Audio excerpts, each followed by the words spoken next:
Most people thought Tory Lanez's darkest day was the moment a judge slammed down a 10-year sentence. They were wrong, because at 9:16 a.m. on May 12, 2025, under a sky so clear it felt almost mocking, security sirens sliced through California Correctional Institution, and a small frame wrapper from Brampton, Ontario, lay bleeding onto the grit of the prison yard. Whatever you believe about Daystar Peterson, the superstar, the shooter, the showman, none of it prepared him for the cold steel that found him today.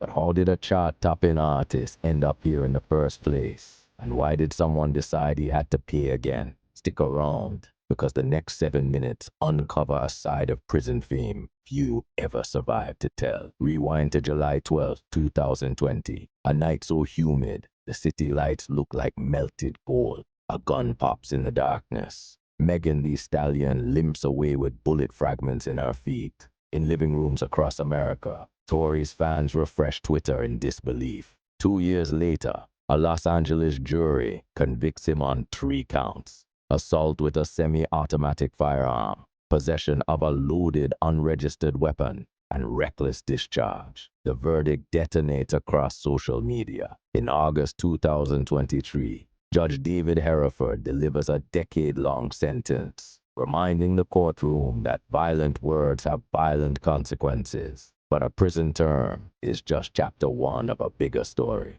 because the real danger often begins after the gates slam shut. CCI sits high in the southern Sierra Nevada foothills, dry, windy, and isolated, built for 2,000 men, but housing hundreds more. The yard looks like a drab college quad, until you notice the gun towers. Inmates measure days by count cleared, chow calls, and the squeak of sneakers on cracked asphalt.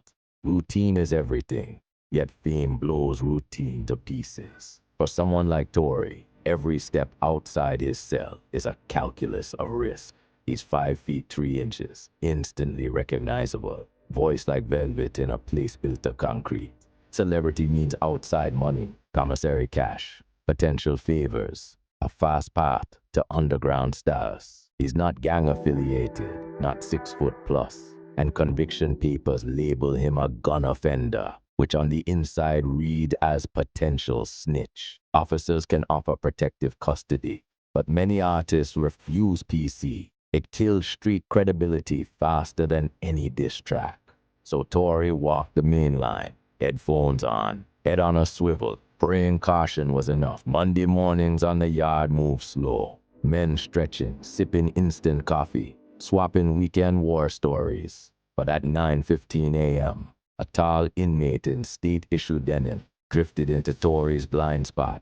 Witnesses say the weapon was a sharpened piece of metal, no longer than a toothbrush. One lunge, then another. Tory's face, shoulder, and ribs read the blade. Before anyone could yell, "Man down!" COs hit the alarm. The yard froze. Within 70 seconds, medics were racing him through razor wire gates onto Highway 58, headed for a civilian ER in Bakersfield. Doctors later called the wounds serious but survivable. 11 seconds. That's all it took to change the narrative from rapper doing time to rapper fighting for time. Why stab a man who will be eligible for parole in 4 years? Questions echoed through cell blocks and comment sections alike. 3 theories rose fastest. CCI hosts members of the Sirens, Paisas, and Bloodsets. Word is Tory had declined to pay rent. A weekly tax-famous inmates cough up for protection. In a world with no Instagram, reputation is currency. Put hands, shank, on a celebrity, and you earn instant stripes. Some insiders whisper about a tense card game 10 days earlier. A $10 debt, pride bruised, tempers flared. In prison, small sparks start big fires. Officials haven't confirmed any of it, but silence only fuels speculation. And speculation, my friend, is kerosene in the YouTube algorithm. But reaction outside those walls was even louder. Why stab a man who will be eligible for parole in 4 years? Questions echoed through cell blocks and comment sections alike. 3 theories rose fastest. CCI hosts members of the Sureños, Paisas, and Bloodsets. Word is Tory had declined to pay rent. A weekly tax famous inmates cough up for protection. In a world with no Instagram, reputation is currency. Put hands or a shank on a celebrity and you earn instant stripes. Some insiders whisper about a tense card game 10 days earlier. A $10 debt. Pride bruised, tempers flared. In prison, small sparks start big fires. Officials haven't confirmed any of it, but silence only fuels speculation. And speculation, my friend, is kerosene in the YouTube algorithm. But reaction outside those walls was even louder. By noon Pacific, TMZ's push alert lit up phones worldwide. Celebs tweeted prayer hand emojis.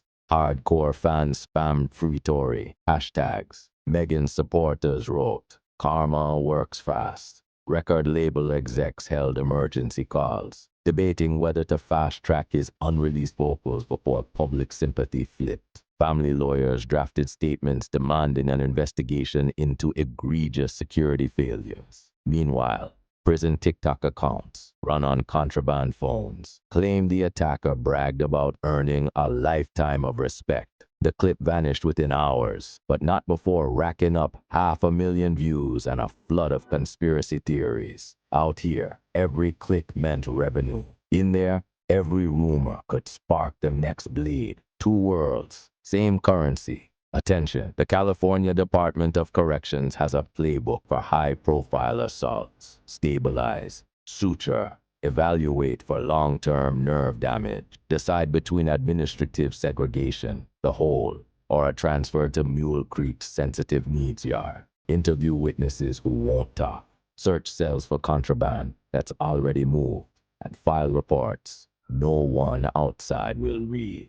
Back in August 2023, Tory's lawyers filed a notice of appeal, arguing prosecutorial misconduct. The case crawls through the docket. If the appellate court grants a new trial, today's stabbing becomes a key chapter in their unsafe conditions narrative. If not, his target release date remains 2033, with parole possible in 2029. Either way, protective custody is a double-edged sword. It might save his life, but it buries whatever street credibility he still has. And in hip-hop, credibility is gold. History loves a wounded artist. Tupac wrote Dear Mama behind bars. Lil Wayne's Gone Till November Diary became a New York Times bestseller. Violence turns inmates into legends, but only if they live to tell it. Tory's catalog already includes Alone at Prom, melodies soaked in 80s nostalgia. Imagine the songs he'll craft after staring down death in a dusty yard. Yet glamorizing the shiv ignores the trauma. Facial scars heal slow. Hypervigilance never quite does. Psychologists call it institutional PTSD. Rappers call it inspiration. Fans just call it real. So the question echoes, does surviving a stabbing make Tory Lanez the protagonist of a redemption arc?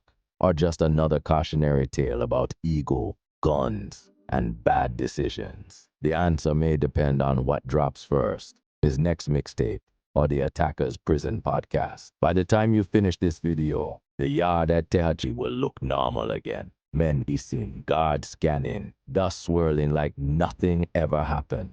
But one truth lingers in the dry California heat. Fame can buy billboards, bodyguards, even Bentleys, but it can't buy safety behind razor wire. So here's the question I leave with you. If stardom can't protect Tory Lanez from an 11-second ambush, what does that say about the rest of us? Drop your thoughts below. Smash that like button if you learned something new. And because YouTube loves a sequel, stay tuned. The next twist may already be shining its blade. Cue outro music, screen fades to black, and your audience clicks subscribe before the algorithm feeds them someone else's version of the truth. For more content like this, like, comment, and subscribe.